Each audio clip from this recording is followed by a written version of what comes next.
Hallo ihr Lieben, so, ich habe mir hier jetzt mal unseren lieben Josh geschnappt, weil er kann die Dinge so gut erklären und dachte mir, er ist jetzt der beste Mann, um ein paar Dinge aufzuklären, weil ich bin mir ganz sicher, dass ihr oder dass einige von euch, wie ich vielleicht auch, nicht ganz genau wissen, was ist Nourish the Children, was ist Safi, was ist die Force for Good, und er kann uns das jetzt ganz genau erklären. So, wir starten mal mit Nourish the Children. Josh, can you tell the guys what is Nourish the Children exactly? What is a for-profit foundation? Yeah. Maybe you can explain that at first. Sure. So, first of all, the way to think about it is even backing up, if you're going to make the most good in the world, how do you do it? The most good in the world is going to happen if it's sustainable and if there's a way that it can be funded without only asking for funds all the time, right?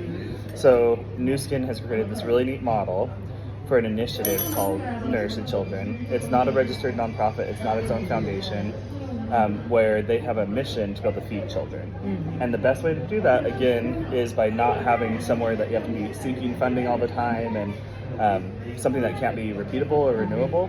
And so Nu Skin has created the Vitamil product as a way to be able to sell a product and make commission off of it, and then with that commission and that profit, able to fund the other operational aspects of Nourish the Children.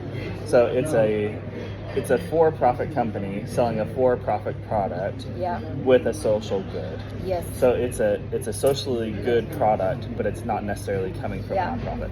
That being said, 2 years ago, we finally added a donation element from every bag of Vitamil. So every 30 meal bag has a $2 donation that goes to the Force for Good Foundation. So it still ties back to the initiatives of the Force for Good Foundation. And then every 10 meal bag goes to $1 to the foundation. Okay. So this is a good bridge to the Force for Good, because Force for Good, this is a charity. Correct. This is just living by donates. Right. Right? Yep. Yeah. So we have several of them throughout the world. We have the one in America that Europe and the Americas funnels their funds in through. But we also have one for the heart funds in China and Taiwan and Hong Kong. And that is purely a registered charity in the United States. That's a tax write-off every time you donate to it. It has all those benefits behind it. Yeah. And it operates with mostly board members and employees of Nu Skin that have independent jobs at Nu Skin, but then also serve. Ja, okay. Let me explain. Also, das bedeutet, Nourish the Children ist eine For-Profit. Also das ist keine Charity, sondern unsere Force for Good. Das läuft wirklich über Spenden, wo man ganz normal Geld spenden kann und in verschiedene Projekte läuft. Und Nourish the Children ist quasi ist eigentlich wie ein wirtschaftliches System, Naima, kann man das so sagen? Ja, Also, kann man so sagen. ja, aber wird wirklich mit dem Kauf eines Vitamils wird quasi alles drumherum gebaut, ob es die Produktion, das Lager ist, die Verteilung ist. Und jetzt gehen wir nochmal zurück zu Nourish the Children. Back to Nourish the Children. Just how many, because I thought there are maybe 1 or 2 villages that we visit, but you told me there are 1,800 in this region. Yeah, in Malawi we service 1,800 schools, essentially, for children that are 5 years old and younger. Wow. To receive Vitamil. But then we also produce Vitamil in Asia, and we produce it in America for South America. Okay. And how called the guys who manage the villages? Oh, yeah, the AIDAs. Is that what you're talking about? AIDAs, yeah. Yeah, they're the government officials that are responsible for the different villages that help report back to us which villages need the most help. Okay, you said there is one for each village? Yeah, so every village has every family of villages, so 5 to 25 villages will have one government official that's helping monitor the progress of that one. So, he's the leader from the villages. It's a government official that they're reporting into. Not necessarily anyone they see as a leader. They don't have a chief title or anything like that. But it's the way that the government is wanting to make sure they keep track of the people. So when COVID hit, how do you tell a village that has no internet or phones, COVID? Or how do you stop an outbreak of any sort of disease? And they do it through these IADAs. And then we work with the organization called Feed the Children, who has a close connection to the IADAs and helps distribute Vitamil that way. Yeah, and they choose the villages, right?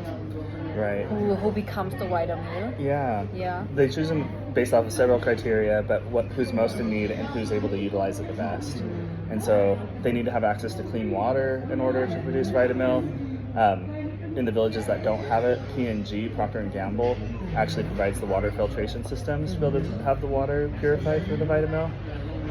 And then once a village has it, our hope is that they always have it. We don't want them to ever get used to having it and then have it taken away. Okay. Maybe you know the numbers, because I forgot it from yesterday. Yeah. The numbers when they start or before the wider meals, how many kids was in school and what changed since that donate the wider meals? Yeah. The statistic that we hear the most is, this is always interesting to me, there's always more children in the village the next year after Vitamil is there. And it's weird to think that the children that are nursed that are a little bit older help make it so that the children younger survive. I think it's because the mothers have more opportunity now to be with their older children. Like, now that you can send your older child to school and they can be there for a few hours, it makes the mother much more available for the younger children if they're still home. So about 20% increase in in children each year. There's always more girls than there is boys. I don't understand why. And then their nourishment also. At the age of 5 is when your body develops the most, at that brain and body stage. And I learned this today from Feed the Children, that if you nourish a child to the full nutrition when they're 5 years old, your body remembers that and keeps you growing at that pace the rest of your life. If you give a child Vitamil starting at 6 years old, they remain the stunted growth the rest of their life. So like that 5-year-old age is like pivotal in helping make sure they get nourished then. And they make tests, right? They test the child how they twice are. a year. The government requires a test, and then we also just receive the information from the test. They measure their arm circumference, their weight and their height. The weight and the height. And then there's certain metrics that they're supposed to stay between. And then if a child's not doing well enough, they take them actually to a hospital and try to figure out if there's another reason that they're not performing well. So one wider meal is not just a meal. It is so much more. And maybe Josh, can you explain a little bit from Safi? Sure. Because we see that today. Safi is, how's the name? School of Agriculture for Family Independence. Okay, so you learn the families, how they live in their village, right? Yeah. Can you explain that a bit? Sure. So we want to feed children. We want to give them Vitamil. We need to be able to have ingredients for Vitamil, right?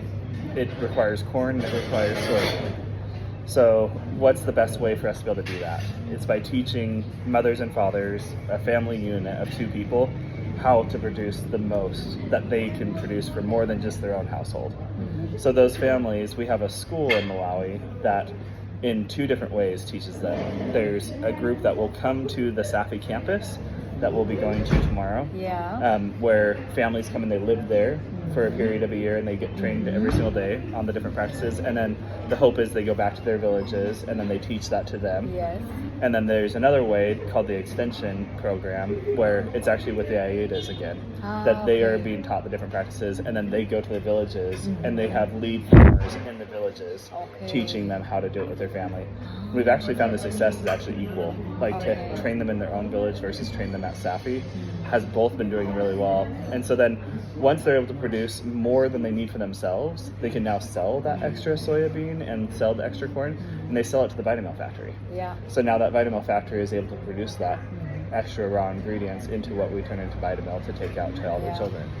So it's a full cyclical process that makes it so we always have that there. And it makes it so the families now have a dollar income. So if you're not growing tomatoes, you can go buy them now in the... And the Safi, the campus and the teaching, this is all the Force for Good, right? Yeah, it's funded from the Force for Good Foundation. We're essentially their primary donor. Okay, and how many families are in the campus? On the campus at one time, it's like 12 to 15. But then teaching out in the extension pieces, there's usually about 45 each year. And then if you imagine each of those people are teaching their village from there, it grows really quick.